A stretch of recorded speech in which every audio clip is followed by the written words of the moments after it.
Hello friend, আজকে বানাবো মাছের ডিমের রসা। তো তার জন্য মাছের ডিমটাকে আগে বড়া বানিয়ে ভেজে নিতে হবে। তার জন্য লবণ, হলুদ, মাছের ডিম, কাঁচা লঙ্কা, আদা কুচি, রসুন কুচি, পেঁয়াজ কুচি রেখে এই দেখো বড়াগুলো ভাজা হয়ে গিয়েছে। এবার বড়াটাকে আমি গ্রেভিতে ফেলার জন্য পেঁয়াজ, রসুন, আদা, কাঁচা লঙ্কা রেখে দিয়েছি। এই দেখো মশলাগুলো পেস্ট করে নিয়ে আমি কিন্তু কড়াইয়ে খুব সুন্দর করে কষিয়ে নিচ্ছি। কষানো হয়ে গেলে জল দিয়ে তারপর আমি বড়াগুলো দিয়ে দেখো মশলাটা কিন্তু কষে গিয়েছে। এবার আমি জল দিয়ে দিয়েছি আর জলটা দেওয়ার পরও ফুটে গিয়েছে। এবার আমি বড়াগুলো দিয়ে দেখো ঝোল ফুটে উঠেছে, বড়াগুলো দিয়ে দিয়েছি। আর আমি কিন্তু একদম শুকা শুকা নামাবো না, কারণ ঠান্ডা হলেই এই বড়াগুলো সব রস টেনে নিবে। এই জন্য আরেকটু ফুটে নিই, অন্তত 2 মিনিট ফুটে নামিয়ে নেব।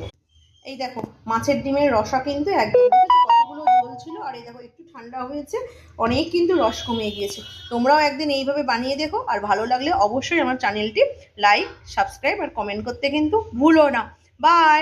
আর বড় বড় ভিডিওগুলোও আছে, সেগুলোও কিন্তু দেখতে ভুলো না। ঠিক আছে, চলো বাই।